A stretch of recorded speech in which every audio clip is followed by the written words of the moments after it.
Tous les écrivains ont un secret. Et non, ce n'est pas l'inspiration. On imagine souvent l'écrivain comme une sorte d'alchimiste étrange. Quelqu'un assis devant une page blanche, qui attend que l'inspiration tombe du ciel, comme une étincelle divine, comme si une muse invisible venait de souffler une idée parfaite à l'oreille. Mais dans la réalité, ce n'est presque jamais comme ça. L'inspiration chez les écrivains n'est pas un éclair, c'est un système vivant. Une mécanique faite d'observation, de mémoire, d'émotion et parfois même d'observation. Alors aujourd'hui, on va découvrir et décortiquer ça ensemble. Pas en surface, mais dans les rouages profonds. Parce que comprendre d'où vient l'inspiration, c'est comprendre comment naissent les histoires. Je suis Laurent Dins, l'auteur de la saga Fantasy Gayala, et en ce moment, je suis en train d'écrire le 4e tome de cette saga, et justement, parfois, mon inspiration peine à venir. La première chose qu'il faut démystifier, c'est ça. Les écrivains n'inventent presque jamais à partir du vide. Ils assemblent, ils recomposent, ils transforment. Chaque idée naît généralement d'un mélange de plusieurs sources. Un souvenir, une image aperçue dans la rue, une conversation entendue par hasard, une émotion vécue parfois des années plus tôt. Prenons un exemple simple. Un auteur voit un arbre solitaire au milieu d'un champ. Rien d'extraordinaire.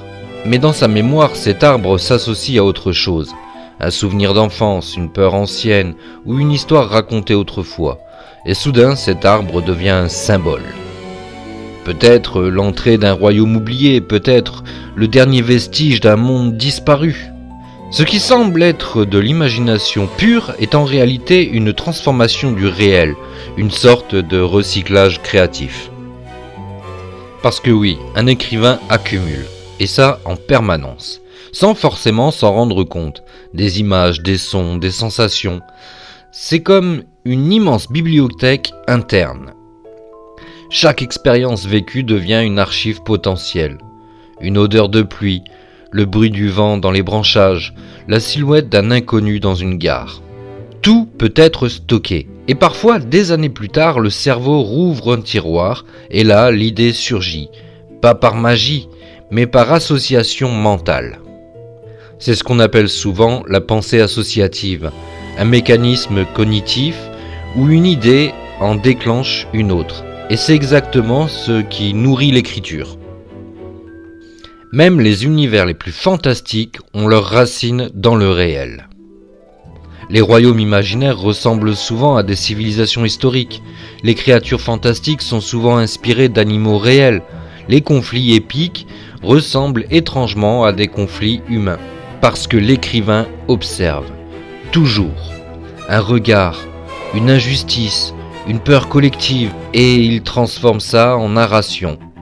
Par exemple, une simple querelle entre deux personnes peut devenir une guerre entre deux royaumes. Une douleur intime peut devenir le cœur émotionnel d'un héros. Le réel est une matière brute et l'écriture en est la forge. Si l'observation nourrit les idées, les émotions, elles, leur donnent du poids. Sans émotion, il n'y a pas d'histoire vivante. Un écrivain puise souvent dans ses peurs, ses joies, ses pertes et ses espoirs. Même si lorsqu'il écrit sur des dragons, des royaumes ou même des galaxies lointaines. Au fond, ce qu'il raconte, ce sont des émotions humaines. La peur d'échouer, le besoin d'appartenir, le désir de protéger quelqu'un. Les lecteurs ne s'attachent pas au décor, ils s'attachent aux émotions, et c'est là que naît la puissance narrative. Il y a une autre source essentielle d'inspiration, la lecture, et plus largement, toutes les histoires. Livres, films, mythes, légendes, chaque récit lu ou entendu laisse une empreinte. Pas pour copier, mais pour être transformé. Un auteur peut lire une vieille légende nordique et en tirer une idée totalement nouvelle. Un film peut inspirer une atmosphère. Une musique peut inspirer une scène entière. L'inspiration fonctionne souvent comme un dialogue silencieux entre les œuvres.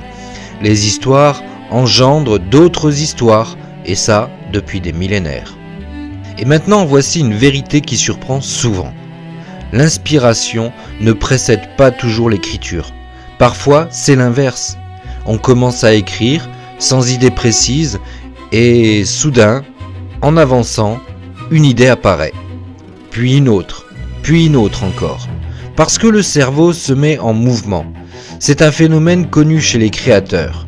Ça s'appelle l'action génère l'inspiration, et pas l'inverse. Alors d'où vient l'inspiration ? Elle vient du réel, des souvenirs, des émotions, des histoires passées et du travail quotidien. Elle ne tombe pas du ciel, elle se construit, elle se collecte, elle se transforme. Et peut-être que la vraie différence entre un écrivain et quelqu'un qui rêve d'écrire, ce n'est pas l'imagination, c'est l'attention. L'écrivain regarde le monde et se demande sans cesse « et si cette histoire cachait autre chose ?»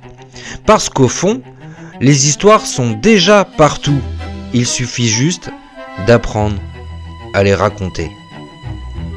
Je suis Laurent Dins, l'auteur de la saga fantasy Gaiala, et je suis heureux de vous parler un petit peu de mon travail. On se retrouvera très vite pour un autre podcast parlant du métier d'écrivain. En attendant, je vous souhaite à tous une très bonne semaine.